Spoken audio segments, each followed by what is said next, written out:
এবং হযরত জাকারিয়া আলাইহিস সালাতু ওয়াস সালামকে আল্লাহ তাআলা 100 বছর বয়সে সন্তান দান করেছিলেন। ভাবা যায় 100 বছর বয়স হলে মানুষ বৃদ্ধ হয়ে যায়। বৃদ্ধ বয়সে আল্লাহ তাআলা ইয়াহইয়া আলাইহিস সালাতু ওয়াস সালামকে তার সন্তান হিসেবে দান করেছিলেন। এবং আল্লাহ তাআলার কাছে যে আমরা সন্তান চাইবো, নেককার পরহেজগার সন্তান চাইবো, নেককার বংশধর, নেককার আওলাদ চাইবো, যাতে আমার সন্তানটা পরহেজগার নেককার হয়। এই জন্য হুনালিকা দাআ জাকারিয়া রাব্বাহ ক্বালা রাব্বি হাবলি মিন লাদুনকা যুররিয়াতান তাইয়্যিবাহ ইন্নাকা সামিউদ দুআ। এই দোয়াটির বা সূরাতুল আল ইমরানের এই 38 নম্বর আয়াতটি আমরা যদি একটি সময় আমল করতে পারি, তাহলে আমরা নেককার পরহেজগার সন্তান লাভ করতে পারবো, যেমন লাভ করেছিলেন হযরত জাকারিয়া আলাইহিস সালাতু ওয়াস সালাম। তিনি আল্লাহ তাআলাকে ডাক দিয়ে বললেন, হুনালিকা দাআ জাকারিয়া রাব্বাহ ক্বালা রাব্বি হাবলি মিন লাদুনকা যুররিয়াতান তাইয়্যিবাহ ইন্নাকা সামিউদ দুআ। তিনি আল্লাহ তাআলার কাছে বললেন, হে আমার প্রভু, হে আমার প্রতিপালক, আপনি আপনার পক্ষ থেকে আমাকে একটি নেককার পরহেজগার সন্তান দান করুন। আল্লাহ তাআলা কবুল করে নিলেন এবং তাকে 100 বা তার বয়স তখন 90, তার স্ত্রীও বিধবা, সন্তান সম্ভবা নয়। আল্লাহ তাআলা এরপরেও তাকে সন্তান দান করলেন। সুবহানাল্লাহি ওয়া বিহামদিহি। প্রিয় ভাই, হাত জোর করে বলতেছি, কমেন্টে সুবহানাল্লাহ লিখবেন কিন্তু। হযরত জাকারিয়া আলাইহিস সালাতু ওয়াস সালামের বয়স তখন 90 থেকে 100, তার স্ত্রীও বৃদ্ধা, মানে সন্তান হওয়ার কোনো সম্ভাবনা নেই। কিন্তু এই আয়াতটি পড়ার কারণে, আয়াত ধরে আল্লাহ তাআলার কাছে দোয়া করার কারণে আল্লাহ তাআলা তাকে 100 বছর বয়সে একটি সন্তান দান করলেন, হযরত ইয়াহইয়া আলাইহিস সালাতু ওয়াস সালামকে। তো এই আয়াতের পাওয়ার অবশ্যই আছে। এটা একটা পরীক্ষিত আমল, মনে হচ্ছে না? সুবহানাল্লাহ কমেন্টে লিখবেন, এটা আমার করজোড় আবেদন। প্রিয় দিনী ভাই বোনেরা, আসুন হযরত জাকারিয়া আলাইহিস সালাতু ওয়াস সালাম এই আমলটি কোন সময় করেছেন আমরা এখন জানতে পারবো বা জেনে নিব বা জেনে নেই।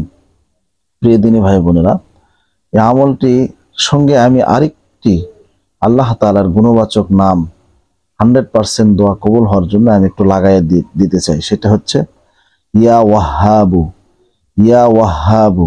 আল্লাহ তাআলা সীমাহীন দানকারী, আল্লাহ তাআলা মানুষকে সীমা ছাড়া দান করে থাকেন। ইয়া ওয়াহ্হাবু, এই আয়াতটি যদি আমরা এই আল্লাহ তাআলার গুণবাচক নামটি যদি আমরা ওই সময় পড়তে পারি যে হুনালিকা দাআ জাকারিয়া রাব্বাহ ক্বালা রাব্বি হাবলি মিন লাদুনকা যুররিয়াতান তাইয়্যিবাহ ইন্নাকা সামিউদ দুআ, এই আয়াতের পূর্বে যদি আমরা আল্লাহ তাআলার এই নামটি 111 বার পাঠ করতে পারি, তাহলে সেটাতে আরো জোর বেশি হবে, কবুল হওয়ার সম্ভাবনা 100% বেড়ে যাবে ইনশাআল্লাহ।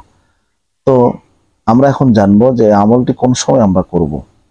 আসলে দেখেন, আমার সর্বপ্রথম স্কোপ হচ্ছে আমলটি করতে হলে আপনাকে নামাজ পড়তে হবে। আর নামাজ ছাড়া আপনি 2-1 দিন 5 ওয়াক্ত নামাজ পড়বেন শুধু আমল করার জন্য, এরকম করলে কিন্তু আপনি কখনোই আমলটি করতে পারবেন না। কেননা আমলটি হচ্ছে খুবই পাওয়ারফুল একটি আমল।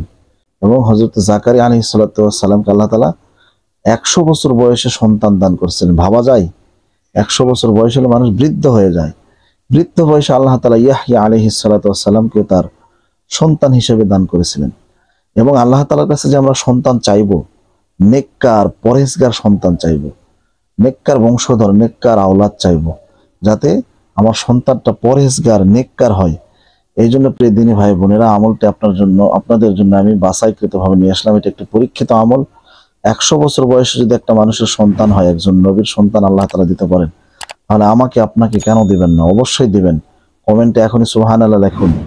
আর আপনারা এই আমলটি করবেন তাহাজ্জুদের সময় অথবা ফজরের নামাজের পরে। তাহাজ্জুদের সময় করলে একটু বেশি পাওয়ারফুল হয়ে যায়, একটু বেশি ভালো হয়। আপনি তাহাজ্জুদের সময় উঠে সুন্দরভাবে ওযু ইস্তেঞ্জা করে, সুন্দরভাবে ওযু বানাইয়া, ওযু করে ঘরে এসে জায়নামাজ বিছিয়ে নিরিবিলি একটা স্থানে বিছাবেন জায়নামাজটা, যেখানে কেউ আপনাকে ডিস্টার্ব করবে না, দুনিয়ার কেউ আপনার কাছে যাবে না।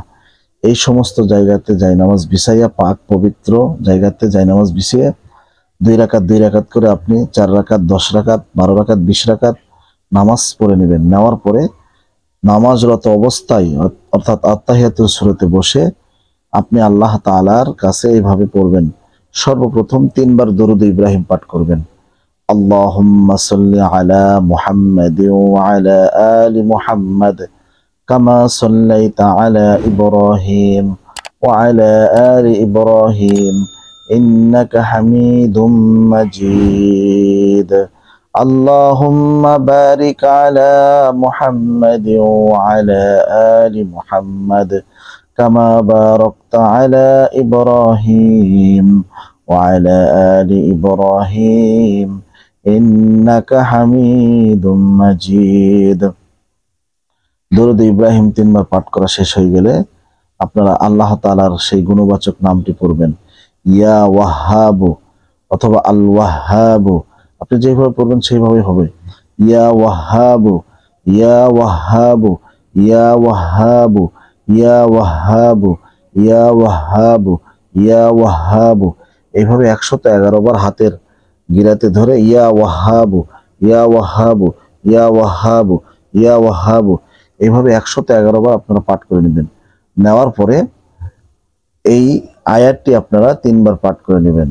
হুনালিকা দাআ যাকারিয়া রাব্বাহ ক্বালা রাব্বি হাবলি মিন লাদুনকা যুররিয়াতান তাইয়্যিবাহ ইন্নাকা সামিউদ দুআ। স্ক্রিনে দেখতে পাচ্ছেন, হুনালিকা দাআ যাকারিয়া রাব্বাহ ক্বালা রাব্বি হাবলি মিন লাদুনকা যুররিয়াতান তাইয়্যিবাহ ইন্নাকা সামিউদ দুআ। হুনালিকা দাআ যাকারিয়া রাব্বাহ ক্বালা রাব্বি হাবলি মিন লাদুনকা যুররিয়াতান তাইয়্যিবাহ ইন্নাকা সামিউদ দুআ। হুনালিকা, হুনা এক আলিফ টান আছে, লামজের লি কাব জবর কা, হুনালিকা দাআ দাল জবর দা আইন আলিফ জবর আ, দাআ এক আলিফ টান আছে আইন, দাআ যাকারিয়া দাল দালের উপর জবর, র রজা ইয়াক ধরবে, ইয়ার উপর তাসদিদ, ইয়া 2 বার উচ্চারণ হবে, যাকারিয়া রব্বাহ র বা জবর বাজা হাক 2 বার ধরবে যেহেতু বার উপর তাসদিদ, রব্বাহ। ক্বালা রব্বি হাবলি, ক্বালা এক আলিফ টান, রব্বি হাবলি, হাবলি এক আলিফ টান, ক্বালা রব্বি হাবলি মিন লাদুনকা, মিন লাদুন এখানে ইকফা হাকিকি নাকের ভিতরে গুণনা হবে, দুনকা। ক্বালা রব্বি হাবলি মিন লাদুনকা যুররিয়াতান, যুররিয়াতান তাইয়্যিবাহ ইন্নাকা সামিউদ দুআ। স্পষ্টভাবে আপনারা সহিভাবে 3 বার পাঠ করে নেবেন। আর আল্লাহ তাআলার গুণবাচক নাম 101 বার পাঠ করে নেবেন। সর্বপ্রথম দরুদ ইব্রাহিম আমি যেভাবে দেখিয়ে দিয়েছি এইভাবে পাঠ করে, আবার দোয়ার আগে আপনি দরুদ ইব্রাহিম 1 বার পাঠ করে নেবেন।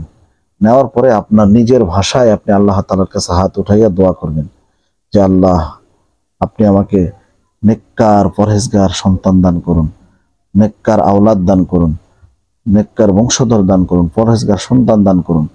এইভাবে যদি আপনি আল্লাহ তাআলার কাছে এই আয়াতের ওসিলা ধরে যদি আপনি দোয়া করতে পারেন, আল্লাহ তাআলা যদি নিয়মিত করতে পারেন, একদিন না একদিন আল্লাহ তাআলা আপনাকে দিয়ে দিবেন। 100 বছর বয়সে একজন মানুষকে আল্লাহ তাআলা সন্তান দান করেছেন, তার স্ত্রীও বিধবা। বিধবা বয়সে মেয়েদের সন্তান হওয়ার সম্ভাবনা 90% কম থাকে। এই বয়সে যদি আল্লাহ তাআলা তাদেরকে সন্তান দেন, আমাদেরকেও নিশ্চয় দিবেন। একটু ধৈর্য ধরুন, সবুর করুন, আয়াতের আমলগুলো করুন, 5 ওয়াক্ত নামাজ সময় মতো পড়ুন। মা বোনেরা হোক, ছেলেরা মসজিদে গিয়ে পড়বেন, মা বোনেরা বাড়িতে পড়বেন, পর্দা করার চেষ্টা করবেন। ছেলেরাও পর্দা করবেন, ছেলেদেরও পর্দা আছে, জিনান আইনের নজর। ছেলেদের চোখের পর্দা হচ্ছে সব থেকে বড় পর্দা, হচ্ছে এই নজর, এই চোখ। চোখের পর্দা করুন। আল্লাহ অবশ্যই আপনাকে, ধৈর্য ধরুন, আল্লাহর প্রতি বিশ্বাস রাখুন, আল্লাহ আপনাকে সন্তান দান করবে ইনশাআল্লাহ। আর আজকের এই ভিডিওটি যদি আপনাদের ভালো লেগে থাকে, অবশ্যই আমার চ্যানেলটি সাবস্ক্রাইব করে দিবেন। এই যে দেখতেছেন কালো একটি বাটন আছে, শুধু সাবস্ক্রাইব না করে, শুধু সাবস্ক্রাইব করবেন, সাবস্ক্রাইব করে বেল বাটনটি অন করে দিবেন, যাতে আমি ভিডিও ছাড়ার সঙ্গে সঙ্গে সবার আগে আপনার কাছে আমার ভিডিওটি পৌঁছে যায়। তাহলে আপনি সবার আগে দেখতে পারবেন ইনশাআল্লাহ। একটি লাইক করবেন, একটি শেয়ার করবেন। ভালো থাকবেন। আসসালামু আলাইকুম ওয়া রাহমাতুল্লাহি ওয়া তাআলা ওয়া বারাকাতুহু।